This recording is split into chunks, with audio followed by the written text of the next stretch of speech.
ஆண்டவர் இயேசு கிறிஸ்துவின் நாமத்தினாலே உங்கள் அனைவரையும் அன்போடு வாழ்த்துகிறேன். இந்த புதன்கிழமை காலையில தேவனாகிய கர்த்தர் உங்கள் மேல் தங்கியிருப்பாராக. சுகமாயிருப்பீர்களாக, மனமகிழ்ச்சியாய், தைரியமாய், ஆசீர்வாதமாயிருப்பீர்களாக. உபாகமத்தின் புஸ்தகத்துல தேவனாகிய கர்த்தர் தம்முடைய ஜனங்கள் சுதந்திரிக்க போகிறதான தேசத்தை குறித்து அழகாய் சொல்லியிருக்கிறார். உபாகமத்தின் புஸ்தகம் 11ஆம் அதிகாரம் 10ஆம் வசனத்தை நீங்கள் வாசித்தால், நீங்கள் சுதந்திரிக்க போகிற தேசம் நீ விட்டு வந்த எகிப்து தேசத்தை போல இராது. அருமையான பிள்ளைகளே, நாம் விட்டு வந்தோம் எகிப்து தேசமாகிய அடிமைத்தனத்தின் தேசத்தை. பாவ உலகை விட்டு பரலோக ராஜ்யத்திற்குரியதான வழி பிரயாணத்தில் இறங்கி வந்திருக்கிறோம். தேவனாகிய கர்த்தர் நமக்கு இந்த கால வேளையில ஞாபகப்படுத்துகிறார். நீ சுதந்திரிக்க போகிற தேசம் நீ விட்டு வந்த எகிப்து தேசத்தை போல இராது. அங்கே நீ விதை விதைத்தாய், கீரை தோட்டத்துக்கு நீர் பாய்ச்சுகிறது போல உன் காலால் நீர் பாய்ச்சினாய். ஆனால் 11ஆம் வசனம், நீங்கள் சுதந்திரிக்க போகிற தேசமோ மலைகள் நிறைந்தது, பள்ளத்தாக்குகள் நிறைந்தது, மழை தண்ணீரை குடிக்கிற தேசம். மாத்திரமல்ல, மிக முக்கியமான ஒரு விஷயம், அது உன் தேவனாகிய கர்த்தர் விசாரிக்கிற தேசம். நீங்கள் இப்பொழுது உள்ளே வந்திருக்கிறீர்கள். ஒரு தேசம், தேவனுடைய வீடு, தேவனுடைய சபை. இது எப்படிப்பட்டது என்று கேட்டால், உன் தேவனாகிய கர்த்தர் விசாரிக்கிற தேசம்.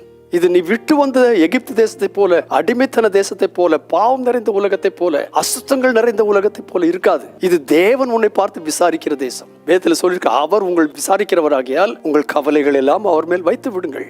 மாத்திரமல்ல, என்ன சொல்லியிருக்கிறது, வருஷத்தின் துவக்கம் முதல் முடிவு மட்டும் எப்பொழுதும் உன் தேவனாகிய கர்த்தரின் கண்கள் அதன் மேல் வைக்கப்பட்டிருக்கும். ஓ glory to God. யோசித்து பாருங்க, உங்க தேவனாகிய கர்த்தருடைய கண்கள் என்னைக்காவது ஒரு நாள்ல, வாரம் ஞாயிற்றுக்கிழமை இல்லாட்ட சபைக்கு வரும்போது மாத்திரம் இல்ல, வருஷத்தின் முதல் நாள் தொடங்கி வருஷத்தின் கடைசி நாள் வரைக்கும், ஒவ்வொரு வருஷம். இன்னொரு விதத்தில் சொன்னால், நம்முடைய ஜீவ காலம் எல்லாம். ஆகையினால்தான் சங்கீதக்காரன் 23ஆம் சங்கீதம் 6ஆம் வசனத்தில் சொன்னான், என் ஜீவனுள்ள நாளெல்லாம் நன்மையும் கிருபையும் என்னை தொடரும். ஏனென்று கேட்டால், ஜீவனுள்ள தேவனாகிய கர்த்தருடைய கண்கள் உங்கள் மேல் தினமும் வைக்கப்பட்டிருக்கிறது. மாத்திரமல்ல, அதற்கு நீங்கள் செய்ய வேண்டிய காரியம் என்னவென்று கேட்டால், நீங்கள் உங்கள் தேவனாகிய கர்த்தரிடத்தில் உங்கள் முழு இருதயத்தோடும் முழு ஆத்மாவோடும் அன்பு கூறுங்கள். அவரை சேவிக்கும்படி உங்களுக்கு கற்பிக்கிற கற்பனைகளுக்கு எல்லாம் கீழ்ப்படியுங்கள். இந்த ஒரு காரியத்தை நாம செய்தோம்னா, தேவன் விசாரிக்கிற தேசத்தின் பங்காளிகளா நாம் இருப்போம். அடிமைத்தனத்தின் தேசத்தின் மக்களாயிராதபடி உரிமை கோருகிற தேசத்தினுடைய பங்காளிகளாய், கர்த்தருடைய கண்கள் நமது மேல் வைக்கப்பட்ட ஒரு தேசத்தின் குடிமக்களாய் காணப்பட கர்த்தர் நமக்கு உதவிச்சுவராக. அது பரலோகம் போன பிறகுதான் கிடையாது. தேவனுடைய ராஜ்யம் உங்களுக்குள் இருக்கிறது. இந்த உலகத்தில் இருக்கும் போதே ஒவ்வொரு நாளும் கர்த்தருடைய கண்கள் உங்கள் மேல் இருக்கும்படியாய், அப்படிப்பட்ட தேசத்துக்குள்ளே கர்த்தர் நம்மை கொண்டு வந்திருக்கிறார். அதுல நிலைத்திருக்க உங்களுக்கும் எனக்கும் கர்த்தர் உதவி செய்வாராக. அவருடைய வார்த்தைகளுக்கு மட்டும் கீழ்ப்படிந்தால். பரிசுத்த பிதாவே இயேசு கிறிஸ்துவின் நாமத்தினாலே இந்த காலை வேளையிலே தந்த வார்த்தைகளுக்காக உமக்கு நன்றி.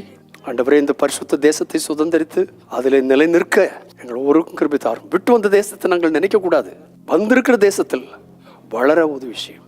கர்த்தருடைய நாமத்தை மகிமைப்படுத்தும். இங்கு உள்ளதான உங்களுடைய கண்கள் எங்கள் மேல் நோக்கமாக இருக்கிறது என்று அறிந்து தைரியமாக எங்களுடைய வாழ்க்கையின் போட்டத்தை கூட சகாயம் பண்ணும். அப்படி செய்கிறபடியால் உமக்கு நன்றி.